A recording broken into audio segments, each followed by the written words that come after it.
All right, so today we are going to dive into a question that, it seems pretty simple at first, but trust me, the more you think about it, the more it just unravels, well, pretty much everything we assume about language, about reality, and even about spiritual experiences. And it all kicks off with this one little puzzle.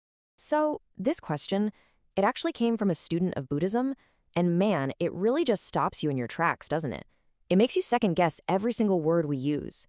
I mean, are words just pointers? Are they just symbols for things out there in the world? Or could a word, a sound, actually be the thing itself? Okay, so to really get the full impact of that question, we've got to first unpack this really powerful idea. The argument that all language is basically just a metaphor. And look, this is not some abstract philosophical thing. We're talking about cognitive linguists like Lakoff and Johnson, who made this totally groundbreaking case that metaphor is, well, it's the very bedrock of how we think. It's not just for poets. It's how we navigate the world. Think about it. Argument is war. You hear it all the time, right? We attack someone's position, we defend our own claims, we win or lose points. We're using the logic of war to understand something as abstract as an argument. Our brains are literally wired to think this way. And this leads to that classic analogy that just nails the problem, right?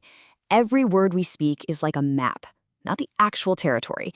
It's a finger pointing at the moon, it's not the moon itself. And that feels, well, it feels airtight, logically speaking. But what happens when a spiritual tradition comes along and says, nope, our words aren't just pointing, they are the destination? Yeah, this is where things get really tricky, especially for certain spiritual traditions that make a very, very different claim about what sound can do. Okay, so take Nichiren Buddhism. The absolute core of the practice is chanting this phrase, Namu Myoho Renge Kyo. And here's the kicker. The teaching isn't that this is, a nice little reminder of reality or a symbol for it. No, the claim is that the sound itself, the vibration coming from your voice and breath, is ultimate reality made audible. It doesn't just point you toward awakening, it is the awakening. So you see the massive conflict here, right?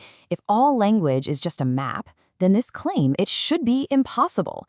It sounds like a total category error, like the classic mistake of confusing the finger pointing at the moon for the moon itself. So how on earth do we resolve this? Well, to solve this puzzle, it turns out we need a key. And that key might just come from another school of thought entirely, Tiantai Buddhism. They have this absolutely fascinating way of looking at reality. It's called the Threefold Truth.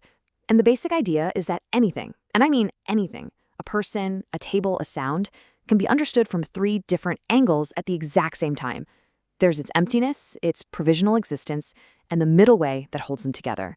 And the most important part, these are not steps 1, 2, and 3. They are all true all at once.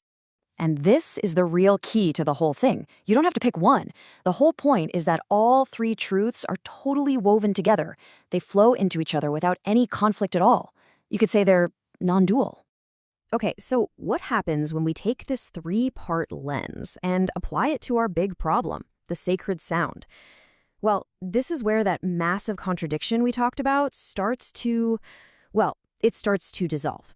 So first up, let's look at this sound through the lens of emptiness. And from this angle, you know what? The skeptics are right. The syllables themselves, Namu Myoho Renge Kyo, they don't have some inherent magical essence. They're just sounds, just a convention that came out of a specific culture and history.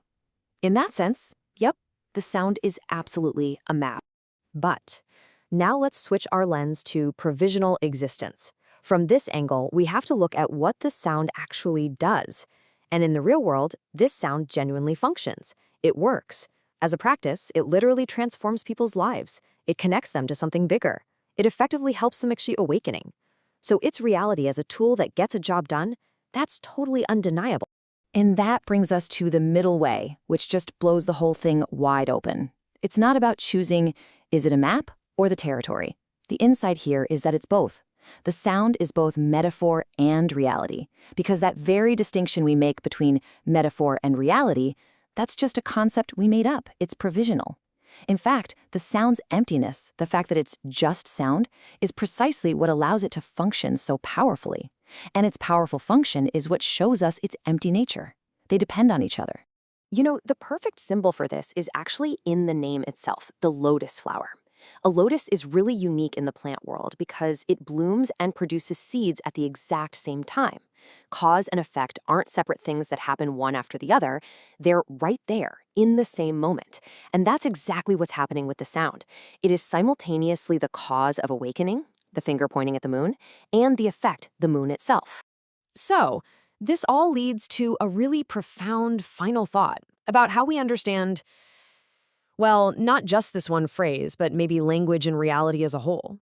You know, Nichiren himself wrote something incredible. He said, "The voice carries out the Buddha's work." Now, think about that wording. He didn't say the voice describes the work or symbolizes the work. He said it carries out the work. The voice itself is the agent. It is the action. It's the reality of the work getting done, right here, right now. So, what this all suggests is that the real difference isn't in the words or the sounds themselves. The secret is in how we participate with them. With our everyday language, we're constantly creating a gap, right? We treat the word tree as something totally separate from the actual tree. But with sacred sound, the whole point of the practice is to collapse that gap, to realize there was no separation to begin with.